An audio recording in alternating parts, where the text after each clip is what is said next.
Eh bien, bonjour à tous et bienvenue dans ce live dédié aux idées reçues sur le Moyen-Âge avec comme invité Anachronique.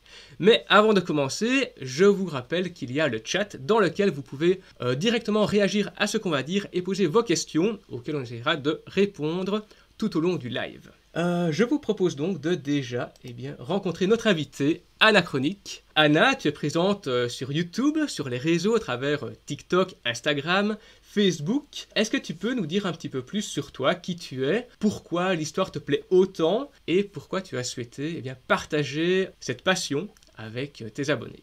Bonsoir à tous. Donc, je suis professeure d'histoire, géographie et de MC et depuis 2 ans maintenant. Donc, au départ, j'étais pas du tout prête à faire un métier comme ça dans la communication de l'histoire. Mais c'est une matière que j'aime depuis très très longtemps. Je pense que si on remonte longtemps dans le temps, ça fait depuis mes 7 ans que j'adore cette discipline.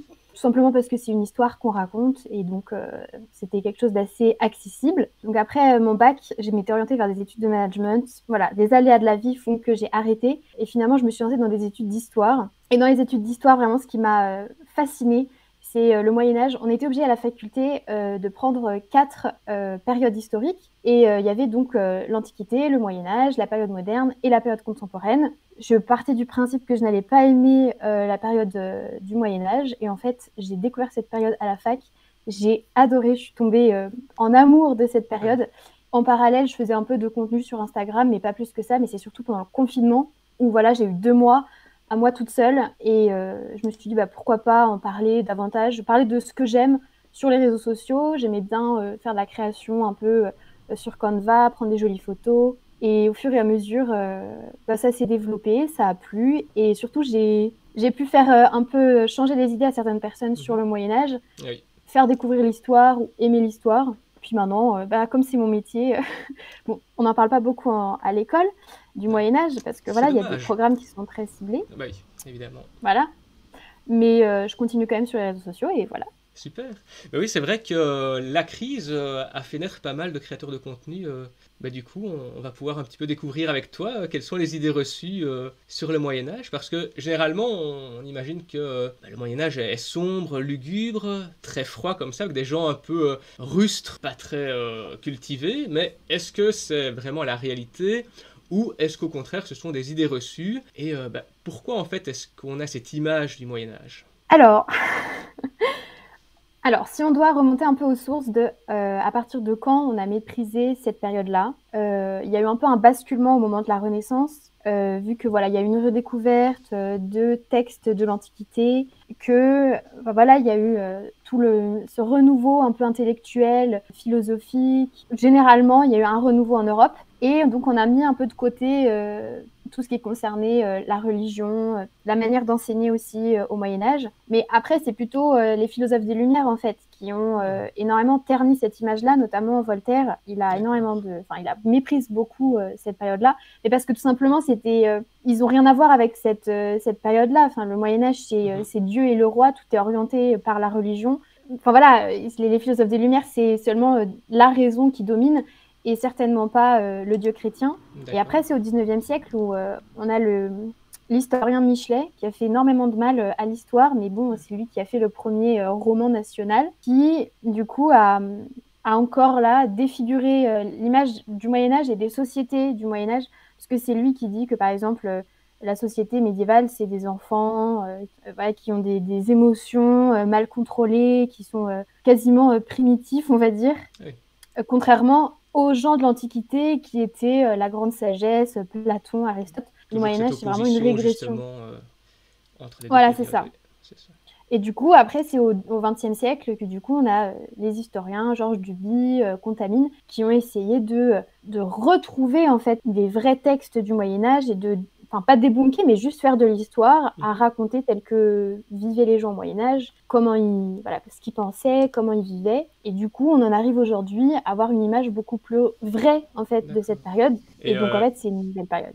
ah oui, est-ce qu'il y a eu justement des oppositions entre ceux qui justement avaient les textes des historiens que tu as, enfin des personnalités que tu as citées, et entre ceux qui justement ont été grattés après justement les textes qui relatait la vraie, entre guillemets, histoire du Moyen-Âge. Est-ce qu'il y a eu des oppositions entre ces deux camps-là? Alors, je connais pas trop les débats historiographiques, parce qu'en fait, au XXe siècle, comme il y a eu plein de courants historiques, qu'on a eu le développement de la micro-histoire, qu'on s'est pas seulement intéressé aux faits politiques et militaires, mais à la vie des sociétés, des techniques, je pense pas qu'il y ait eu de débat particulier, mais juste le gros clash, ça a été entre les préjugés déjà bien installés dans la société et les historiens qui essaient de faire connaître la période, enfin voilà, sans être bloqués par les ah non mais en fait ils étaient sales, non mais en fait ils étaient trop violents, et ça bloque encore pas mal aujourd'hui, hein.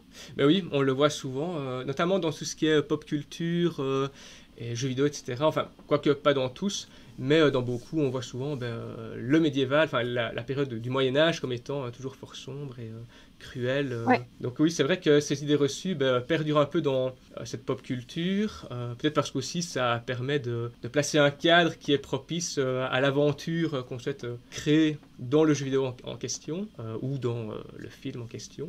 Et donc, il y a eu un Ouais, effet après moi inversé. je trouve il y a des bonnes fictions sur le Moyen-Âge, et même il y a tout le folklore, on va dire, Tu en aurais qui à est recommander à très nos inspirant. abonnés? Euh, Un bon film que tu as vu qui était de qualité Ah bah, ou il une y en bonne a un série? qui Oui. s'inspire complètement du Moyen-Âge, c'est Tolkien, hein, donc Ah bah oui, tous les Seigneurs des Anneaux, bon voilà. d'accord.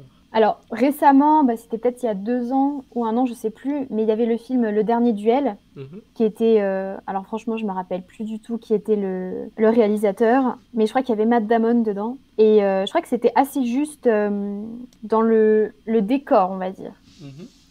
C'était assez bien réalisé. Et en fait, on comprend bien les questions d'honneur qu'il y avait dans la société médiévale, à quel point c'est important l'honneur, laver son honneur, laver Oui. l'honneur de sa femme, et les disputes entre les chevaliers sur ce sujet, voilà, de l'honneur des hommes et des femmes de la période. Et en fait, parmi donc justement les idées reçues qu'on a souvent, on a cette question de propreté, d'hygiène. Donc on imagine que les gens n'étaient pas toujours très propres. Est-ce que c'est vrai ou faux? Et surtout, est-ce qu'on pouvait observer une différence de propreté entre, par exemple, les nobles et les pauvres? Certains étaient plus propres que d'autres, ou c'était vraiment au cas par cas? L'hygiène, elle était meilleure au Moyen Âge. Quand je dis Mhm. Moyen Âge, je vais peut-être pas dire toute la période médiévale, hein, quand même, qui D'accord. va de 500 à 1500. Ça fait Mhm. quand même très long, ça fait Oui. 1000 ans. Donc il y a forcément des évolutions dans les pratiques. Mais on va dire que au 12e, 13e, 14e siècle, j'ai envie de dire, c'est pas un sujet tellement l'hygiène. Les gens se lavent dans les rivières. Les gens il y avait une émission sur l'évolution de l'hygiène au fur et à mesure du temps dans un secret d'histoire. Alors je regarde jamais Secret d'histoire, mais Mhm. là pour le coup ça m'avait intéressé, où ils racontaient quel savon ils utilisaient, même pour se brosser les dents ils utilisaient du charbon. Les gens étaient propres dans la mesure où ils se lavaient au moins à l'eau, ils lavaient leurs vêtements. Après, pour ce qui concerne les savons, etc., bon, c'est quand même, ça remonte à l'Antiquité, le savon, donc Mhm. c'était toujours utilisé. Mais en fait, c'est pas tant qu'ils étaient sales, c'est juste que les périodes d'après sont beaucoup plus sales que les gens du Moyen Âge. Par exemple, on sait qu'à la cour de Versailles, Mhm. Oui, les gens sentaient extrêmement fort voilà. D'où le parce parfum. que voilà, donc ils utilisaient des parfums très très forts pour camoufler les odeurs. Ils ont eu un moment peur de l'eau parce que l'eau transmettait des maladies, donc ils évitaient le contact de l'eau au maximum, et ils se lavaient surtout par friction, Mhm. en se frictionnant la peau. Ah oui. Bon, à part que ça peut stimuler Oui. la Après, production des cellules, je crois que ça enlève pas forcément les odeurs, non. mais les vêtements n'étaient pas spécialement lavés. Je pense qu'on devait puer à Paris jusque dans peut-être les années 60, avant qu'il y ait des Oui, douches puis il un y peu avait partout. aussi les seaux d'éjection, on va dire ça comme ça, des besoins qui étaient jetés à même la rue, qui devaient aussi sentir assez fort. Mais du coup, j'ai une question par rapport à ça, pour rebondir là-dessus, par rapport à l'eau qui était évitée au maximum dans les périodes suivantes. S'ils évitaient l'eau qui était source de microbes, de maladies, etc., est-ce qu'ils la buvaient facilement ou est-ce qu'ils passaient par d'autres boissons? Des jus, des vins, de la bière? Ouais, beaucoup de vin coupé à l'eau malgré tout. D'accord. Alors, bah, en fait, ça dépend. À ville, il y a la ville et la campagne. Mhm. Dans les campagnes, en fait, on avait une meilleure hygiène à la campagne. C'est en ville où ça pose plus de problèmes. Et donc, en ville, je pense que la consommation d'alcool devait être nettement plus élevée. Hmm. Trop de population peut-être et plus concentrée, je veux dire. Et Ah oui, il y a moins de... c'est ça. Enfin, je veux dire, les villages, ils sont installés en fonction de là où il y a des sources d'eau. Mhm, tout Et à il n'y fait. avait pas la pollution, il n'y a pas les engrais, il n'y a pas tout ça. Donc l'eau, elle était relativement pure, à part voilà, quelques-uns qui font pipi dans le ruisseau, mais c'est pas non plus ultra sale. Mais en ville, bah, c'est plus gênant. Donc il y a un puits, mais si vous contaminez le puits, ou si on sait qu'il y a une telle personne qui est soupçonnée d'avoir telle maladie qui a bu au Oui. puits, personne ne va vouloir y aller. Donc D'ailleurs, ça... durant la peste noire, les mendiants et les vagabonds étaient soupçonnés de disperser des poudres dans les puits, les maisons, les églises pour contaminer. Voilà, c'était les chrétiens. On va pas faire de religion, Ouais. mais là, c'était les chrétiens qui étaient visés, soi-disant. Et c'était un grand complot du Moyen Âge, notamment. Ah ouais, d'accord. J'avais pas trop entendu parler de ça, mais Ouais. je pense que c'était voilà, pendant les périodes de peste, ça devait vite partir en paranoïa, quoi. Oui, il y a aussi les périodes de flagellation autour de ça, justement, où les gens se flagellaient pour justement on va dire, se purifier parce que justement la peste était une sanction de Dieu et il voulait, Mm. entre guillemets, se repentir de la Oui, oui, punition tout à fait. divine. Bah, le corps et l'âme sont complètement liés, donc si on a une maladie du corps, c'est qu'on a une maladie de l'âme, et donc il faut se racheter. Mais il y a pas mal il y a une bonne bande dessinée là-dessus. J'étais pas mal plongée dans l'univers médiéval avec les Jehan. Je sais pas si c'est connu ou pas comme bande dessinée sur les aventures d'un jeune homme au Moyen-Âge et qui D'accord. suit, enfin, on rencontre Jeanne d'Arc avec. Et il y a aussi, bon, un peu Vasco, même si c'est la Renaissance italienne, mais ça reste le Moyen-Âge Hmm. pour les Français. Et du coup, bah, en fait, il y a plein de scènes où on voit comme ça, enfin plein. Il y a au moins un épisode qui se Mhm. passe complètement dans un monastère et il y a toute une procession où on voit les moines qui retirent leur aube à moitié et qui vont faire une procession, déjà procession acte religieux, et ensuite se flageller comme ça en pleine pluie pour esquiver les guerres, esquiver les maladies. Se faire souffrir, se faire pénitence sur le corps, c'est assez ancien, quoi. Il y a encore des gens aujourd'hui, je pense, qui portent ce qu'on appelle des cilices, c'est voilà, des vêtements qui grattent très fort la peau, et Mhm. c'est uniquement pour être en souffrance permanente, pour être en compassion avec les souffrances du Christ qui a souffert pour acheter les péchés, etc. Donc c'est en union avec Dieu, mais il y a aussi pour essayer de se racheter les péchés, éviter les maladies. Oui. Ici, j'ai Joris qui nous pose une question. Est-ce Ouais. que les gens du Moyen Âge étaient tous très petits? Car je passe par les portes dans un château avec mes 1,84 m. Je ne passe pas, pardon. Il ne passe pas dans les Avec portes de château. 1,84 m. J'aime bien le Moyen-Âge, entre guillemets. Je suis d'accord avec le Moyen-Âge, entre guillemets. La période médiévale, c'est plus joli. Est-ce que les gens étaient tous très petits? Alors, en fait, sur 1000 ans, il y a une évolution des gens.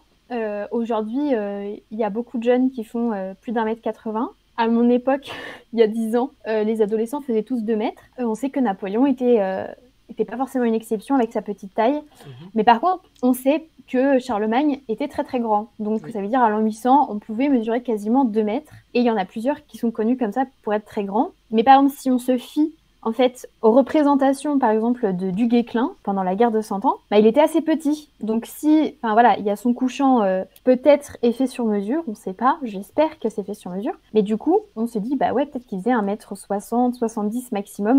Mhm. Mais après, je pense que l'histoire des portes qui sont assez petites, c'est pas tellement parce que les gens étaient petits, mais c'est une question pour réduire les espaces où l'air chaud pourrait s'échapper, en fait. Ah oui, voilà.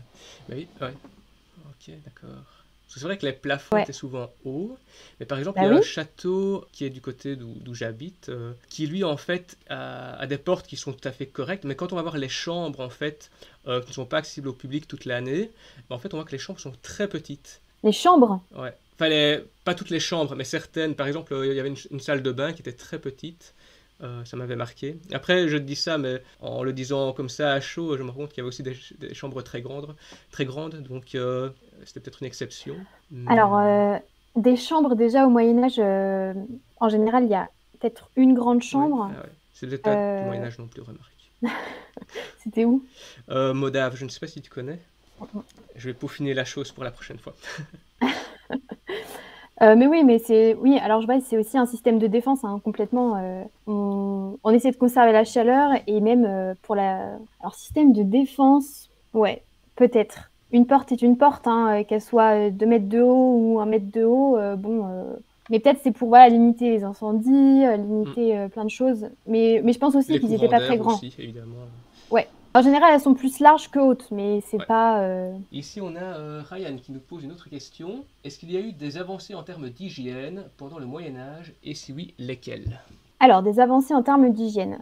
Ça dépend où Mhm. et ça dépend quand. Alors, D'accord. si Plutôt en on se ville ou en base... campagne? Alors en fait, c'est ça le truc, c'est que la ville n'existe quasiment pas en fait. Au Mhm. Moyen Âge, c'est quasiment que rural. D'accord.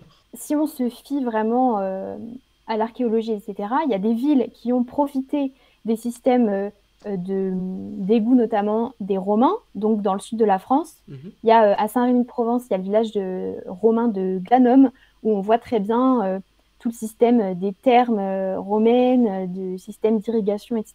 Il y avait des égouts. Et en fait, il se trouve que dans le nord de la France, il y a aussi les Celtes qui avaient ce genre d'évacuation des eaux. Alors après, en termes d'hygiène pure, donc se laver, purification, etc. En fait, non, ça a plutôt été tendance à régresser au fur et à mesure qu'on avance dans le Moyen-Âge, parce que les villes se développent surtout au XIVe siècle et XVe siècle. Mhm. Et donc là, qui dit plus de personnes, dit difficulté de gestion des eaux, Oui. et notamment des eaux usées. Et c'est pour ça qu'il y a pas mal de maladies qui se développent à ce moment-là. Voilà, la peste, elle se développe beaucoup plus facilement Mhm. en ville, du fait que voilà, il y a ce problème des eaux usées. Mais sinon, Ouais. il n'y a pas tellement de... Je dirais qu'il y a des évolutions dans l'alimentation. Donc, est-ce que ça fait Mhm. partie de l'hygiène, de bien s'alimenter? Quelque part, en partie, oui, en effet, l'hygiène alimentaire. Ici, je pense que c'est plutôt l'hygiène corporelle. Si, il y a des choses qui ont C'est peut-être changé, pas tout à fait. notamment pour les femmes principalement. Mhm. Et au moment des croisades, où les croisés, du coup, ont découvert toute la culture orientale, et ils ont ramené, du coup, pas mal de techniques, notamment de l'épilation à la cire, Oui. voilà, Pour au votre miel, plus etc. grande joie. Voilà, c'est ça. Bah, quoique, je pense qu'il y avait des hommes qui devaient le faire, mais ça devait être relativement plus rare. Ouais. Et tout ce qui concerne les parfums aussi, les parfums d'Orient. Ouais, bah, c'est une belle avancée, remarquez. Ah Les oui, oui, odeurs sont très complètement. agréables. Mais du coup, c'était plus pour des sociétés aisées, voilà, des aristocrates et des grands bourgeois que le peuple qui n'a pas... En fait, Oui. les élites, elles suivent les évolutions, Mhm. mais un paysan en 490, c'est plus ou moins le même quand même qu'en 1490, quoi. À D'accord. part certains outils qui évoluent et certains vêtements qui vont évoluer, sinon ça change pas énormément pour ces gens-là, quoi. Ce n'est pas accessible à toutes les bourses et pas les mêmes conditions qu'aujourd'hui pour pouvoir justement accéder à toutes ces avancées. Voilà, c'est ça. D'accord. Mais toujours dans les idées reçues et les clichés bien faits, si on Mhm. s'intéresse aux visiteurs, Oui. on a eu donc justement cette question-là avant le chat qui nous a été posée. On voit souvent Jacouille qui court derrière Godefroy de Montmirail. Mhm. Et la question est, est-ce que les seigneurs avaient des écuyers qui étaient aussi clichés, aussi caractéristiques, aussi rustres, un peu idiots et pas très bien éduqués? Ou est-ce que c'est complètement faux et que c'est juste pour voilà, le plaisir de la comédie, dirons-nous? Ouais, ouais. 90%, c'est le plaisir de D'accord. la comédie, vraiment. Ouais. Mais sinon, écuyer, c'est juste un stade pour les futurs chevaliers, en fait. Hmm, Ils ont différents stades, comme un peu le cursus honorum, mais du chevalier. d'accord. Et du coup, ils commencent tout petit à nettoyer les écuries, etc. Mhm. Après, ils sont pages et ils vont s'occuper des chevaux. Ils vont apprendre à se battre, ils vont apprendre à aiguiser une épée, voilà, le maintien des armes. Et Mhm. après, ils sont écuyers. Et donc, les écuyers, voilà, c'est ceux qui s'occupent des chevaliers, qui les préparent en fait à Au la combat. bataille Ah oui, ou d'accord. Ouais. au duel. Pas vraiment alors Au, le rôle de Jacouille alors. non, et en plus, parce que normalement, en général, les écuyers, ils sont formés pour être des futurs C'est chevaliers. ça, oui. Donc, normalement, ils ont aussi une éducation intellectuelle, Mhm. enfin voilà, et religieuse, etc. Donc, Mhm. c'est pas des gros beaufs, ni Oui. quoi que ce soit. Après, il peut y avoir des écuyers qui sont paysans, Mhm. mais c'est pas forcément des gros pouilleux qui parlent mal. Voilà, c'est ça, Voilà. oui. Mais là, c'est vraiment très caricatural Mais oui, dans les évidemment. visiteurs. Oui, d'accord. Ouais. Bon, évidemment, il est très caricatural, mais à quel niveau est-ce qu'on pourrait mettre Jacouille dans le stade de Oui. l'évolution et de l'accompagnement de Godefroy? Ah bah si c'est l'écuyer, alors il est au dernier stade avant d'être chevalier. Alors en fait dans les films, moi Mhm. j'ai vu le 1 et le 2, Oui, on le voit jamais avec une épée parce qu'il n'a non, pas son épée à lui normalement. non, c'est vrai. Il y a une grande famille de nobles sur un territoire et il y a plein de petites familles de nobles qui en Mhm. dépendent ou des familles de paysans qui sont plus ou moins hauts dans la hiérarchie sociale. Et en fait certains fils vont aller dans la maison du seigneur être formés pour être chevaliers. Donc c'est là où ils vont passer les différentes étapes, mais c'est à partir de leurs 7 ans qu'ils sont élevés par le seigneur, et Ah même pas oui, forcément le très très seigneur de jeune, leur oui. terre, c'est souvent un seigneur d'un autre territoire pour Mhm. justement créer des liens C'est ça, oui. entre les seigneurs. politique. Mais d'ailleurs, j'avais fait une vidéo sur le territoriale. sujet où j'avais parlé en fait voilà, des conflits qu'il pouvait y avoir entre un Mhm. seigneur qui va être plus attaché, enfin un chevalier qui va être plus attaché à un Mhm. seigneur qu'à son père, et Sur ça peut créer ta des chaîne, problèmes. ça, tu avais fait ça sur ta chaîne? Ouais, c'était la vie d'un chevalier, quelque chose comme ça. Ok. J'avais Donc, étudié si jamais, vous pourrez aller voir sa vidéo après sur, hop là, ouais, vraiment. sur sa C'était chaîne à un lui. chevalier, je m'étais bien attachée à lui parce que c'est le modèle du chevalier enfin voilà, qui a des peines de cœur, Mhm. qui est bien, qui est parfait, qui a tout fait bien comme il fallait, mais le sort s'acharne sur lui, et bon voilà. Donc en fait, voilà, donc il est formé, et au fur et à mesure, il va apprendre à devenir un chevalier, et c'est vers ses 18-19 ans, du coup, qu'il est adoubé, Mhm. donc il devient un chevalier. D'accord. Et donc là, bah, c'est le stade ultime. Mhm. Et il va se mettre au service d'un seigneur, et le seigneur des seigneurs étant évidemment le roi de France. Donc Jacouille, pour en revenir à lui, je pense que c'est un personnage qui est complètement inventé, qui n'existerait pas vraiment dans Mhm. la réalité, ou D'accord. bien ce serait le seigneur enfin l'écuyer d'un tout petit seigneur au fin fond du Périgord, quoi. Qui ne correspond pas à Godefroy de Montmirail dans le Non, film. pas du tout. Il devrait avoir un écuyer normalement qui sait se tenir, qui va pas rôter à table, voilà, quasiment un homme fait en fait. Bah Voilà. oui, c'est ça, vu la description Mhm. que tu en fais, en effet. Et jeune, parce que là, Jacouille est pas jeune du tout. Non, non, en effet. Ici, on a une autre question de Joris qui pose à nouveau une question sur les défenses. Est-ce que l'huile bouillante est utilisée ou au contraire, est-ce que c'est à nouveau une idée reçue ou une image qui a été créée de toutes pièces? Parce qu'on sait que l'huile Alors, était quand même assez chère et difficile à voilà, avoir, etc. exactement. Aujourd'hui, j'aimerais bien savoir si Joris sait comment on fait pour faire de l'huile d'olive, combien il faut d'olive pour faire 1 litre d'huile d'olive. L'huile d'olive, c'est un bien qui est précieux aujourd'hui, tout autant qu'il l'était au Moyen-Âge, et donc certainement qu'on n'allait pas utiliser de l'huile d'olive, on utilisait plutôt de l'urine, Ah oui, ou de très l'urine sympa. salée, des choses comme ça. Ouais. Mais aussi, C'était, ou du fumier. ah oui, du sable aussi, je sais. Alors le sable, Peut-être de l'eau là encore, chaude. c'est Et encore, parce que le c'est difficile sable à techniquement pas porter. tellement parce que Pour on les l'utilise pour armures, tu faire du vois. mortier et tout Ah, ça. On récupérait, bah, de toute façon, comme il n'y avait pas de toilette, ils récupéraient tous les seaux de chambre, et ah oui. puis voilà. C'était chouette ça. Voilà, on parlait justement d'hygiène, d'odeur. Bah là, les champs de bataille doivent être bien odorants. Alors oui, mais là c'était en cas de siège, hein. Je pense Oui, qu'il fait en cas de référence siège, à oui. utiliser Oui, c'est ça, oui. voilà, de la chaux vive aussi. Mais oui, dans les cas de siège, parce que pour envoyer de l'huile bouillante, je pense que c'était dans le système de défense, c'est ça. Oui, à mon avis, il doit faire Voilà. allusion à ça, je vérifie. Comment était organisée l'armée en France au Moyen-Âge? Est-ce qu'il y avait des grades?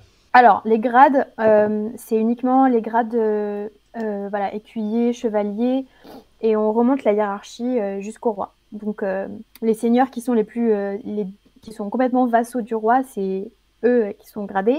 Et après, l'armée au Moyen-Âge, ça n'existe pas. L'armée permanente en France, elle date de la fin du XVe siècle avec Mhm. le roi Louis XI. Donc, juste après l'épisode Jeanne d'Arc, Charles VII récupère Oui. son trône, etc. Puis on a le fameux Louis XI qui a compris que les seigneurs fallait bien les maintenir. Donc, il y a eu la centralisation du pouvoir royal, et à ce moment-là, du coup, il y a eu une armée permanente. Elle existe à partir du moment où il y a la guerre. Et quand il y a la guerre, on dit qu'on appelle le ban. C'est-à-dire que les seigneurs se doivent de répondre à l'appel à la guerre bah, de leur plus grand seigneur. C'est à partir de ce moment-là où voilà, les chevaliers sont convoqués, et ceux qui sont voués à la guerre. Et c'est une armée qui se dissout du coup quand la guerre est finie, et Mhm. le chevalier retourne à ses occupations, et les petits chevaliers retournent à leurs occupations, les chevaliers paysans retournent à leurs champs, etc., etc. Et ça a été un gros problème d'ailleurs pendant la guerre de 100 ans, parce qu'on a eu des soldats qui ne sont pas retournés sur leurs terres, qui ont erré sur les territoires français. Mhm. On les appelait les écorcheurs. Ah oui, Ils chouette. semaient la terreur vraiment dans toute la France Mhm. en allant piller les villages, brûler tout ce qu'il y avait, piller les réserves, etc. Et bien parce qu'ils n'avaient plus de seigneurs, c'était un peu des brigands, quoi. Ils sont devenus D'accord. des brigands. Et Ok. c'est un peu le risque au Moyen-Âge, c'est que les soldats qui n'ont pas de guerre à se mettre sous la Mhm. dent deviennent des brigands de grand chemin. Mais justement, du coup, que faisaient les chevaliers qui ne devaient pas aller combattre enfin, après la guerre? Que faisaient les chevaliers comme occupation? Quelles étaient leurs occupations en dehors de la guerre?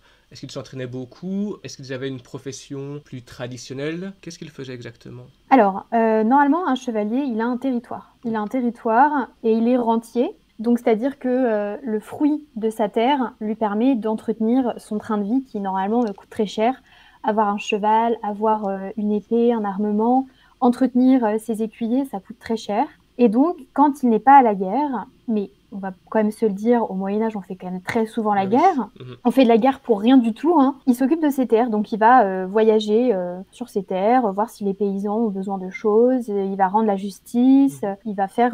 Quand c'est un chevalier seigneur, hein, évidemment. Oui. Quand c'est un chevalier paysan, bah, il va juste retourner C'est ça. auprès de sa ferme. Mais ouais, sinon, il s'occupe de ses territoires, en fait, c'est un gestionnaire. Mais il y a le film Robin des Bois, où quand... c'est le film, hein, je sais pas quelle est la vérité historique, il prend l'identité d'un seigneur, et du coup, on voit un peu les activités du chevalier seigneur quand il rentre sur ses territoires. Il va juste s'assurer que tout le monde paye ses impôts correctement, que la justice a été rendue, que voilà, il va aménager des endroits qui ont besoin d'être restaurés. Enfin voilà, c'est ouais, vraiment un travail de gestionnaire à part entière. Alors. Ouais, complètement. Justement, en parlant d'aménagement, de qualité de vie pour les paysans, pour les gens qui sont sous sa tutelle, dirons-nous, si je peux utiliser ce terme-là, quelle est la place de la nourriture dans ce système-là chez la classe pauvre et la classe plus noble? Quel est justement le train de vie de ces deux classes, niveau nourriture, niveau train de vie, etc. Alors, la place, elle est centrale, parce que il faut se nourrir pour vivre. Quand on dit la nourriture au Moyen-Âge et la Sainte Trinité au Moyen-Âge, la Sainte Trinité alimentaire, c'est pain, vin, fromage. Donc, la majorité des gens vivent dans les campagnes, la majorité des gens sont des paysans, etc. Donc, ils ont le fruit de leur terre, un peu. Donc, on prend les fruits et les fruits et les légumes de saison. Le pain, c'est vraiment la base de ce qu'on mange. Voilà, il y a des reconstitutions historiques où on voit vraiment que le pain devient quasiment un plat dans lequel on met de la viande, etc. Oui, j'avais vu ça voilà. Sur TikTok, une vidéo d'une dame qui expliquait ça. Oui. La mie et en était fait, le pain, pour faire une assiette. Voilà, exactement, ça fait un plat. Donc le pain, c'est pas du tout le pain qu'on a aujourd'hui. C'est un pain qui est extrêmement riche en céréales. C'est le pain noir, en fait. C'est le pain bio-bobo qu'on vend très cher aujourd'hui dans les magasins. Et donc, en fait, c'est un pain qui tient bien au corps. Et on accompagne ce pain avec des bouillons, de légumes, on met un peu de lard, on a un peu de viande, des poissons quand on a la chance d'être au bord de la mer. Et en fait, la grande différence entre les seigneurs et les paysans, ça va être évidemment la consommation de viande. Mais la consommation de viande chez les seigneurs, ça va être davantage de la volaille. Donc voilà, les poules, les dindes, etc. Peut-être aussi les animaux chassés sur ces terres. Oui, alors il y a le cerf, le sanglier, etc. Mais ça reste... c'est pas la nourriture forcément quotidienne, on va dire. Mais sinon, ouais, c'est une alimentation qui est assez variée. Tous les fromages qu'on connaît aujourd'hui, ils datent, sinon de l'Antiquité, c'est du Moyen-Âge. Et donc, on a toutes les formes de produits laitiers, de beurre, de crème, etc. On fait beaucoup de tourtes aussi, avec la farine. Mais en fait, au Moyen-Âge, on mange bien, on mange assez varié, on mange des fèves, etc. Mais il y a énormément de périodes de jeûne, en fait. Par exemple, le vendredi, on mange beaucoup moins gras. On peut jeûner la veille d'une fête, etc., etc. Je ne sais pas si ça répond bien à la question, mais... Oui, si. Déjà, ma question était moyennement claire, donc si ta réponse est claire, oui. En fait, aujourd'hui, faut pas être surpris. Enfin, je veux dire, j'étais à Dijon et on a mangé des produits locaux. Et en fait, c'est pas des recettes qui ont été inventées au 19e siècle, quoi. C'est voilà, manger des terrines, des choses comme ça, c'est très ancien. C'est juste que ça va énormément dépendre de là où on est, de la période de famine ou pas qu'on est en train de traverser. Est-ce que c'était bien vu d'avoir un peu de ventre au Moyen-Âge ? C'est vrai qu'il y a une époque, plus loin dans l'histoire, où personnes bien portantes étaient plutôt la classe noble et les personnes moins bien portantes, plus maigres, étaient plutôt les paysans. Est-ce que de cette époque-là, au Moyen-Âge, durant la période médiévale, est-ce que les personnes bien portantes étaient mieux vues que les personnes moins en chair ? Quelqu'un de maigre, c'est quelqu'un en mauvaise santé. Donc c'est sûr que quelqu'un de maigre va pas donner envie. Avoir du ventre, on est quand même dans une société chrétienne où on doit savoir maîtriser ses passions. Voilà, avoir du ventre, ça montre quand même qu'on va dire qu'on est assez généreux, voilà, qu'on a un bon coup de fourchette. Donc est-ce que c'était bien vu d'avoir du ventre ? Non. Mais être bien Voilà. portant, avoir juste une petite couche, dirons-nous, ça c'était Voilà, mieux. et être Voilà, c'est juste ça. normal, bien Voilà. portant, avec Bien costaud. un tout petit ventre, mais pas, voilà, pas le gros ventre.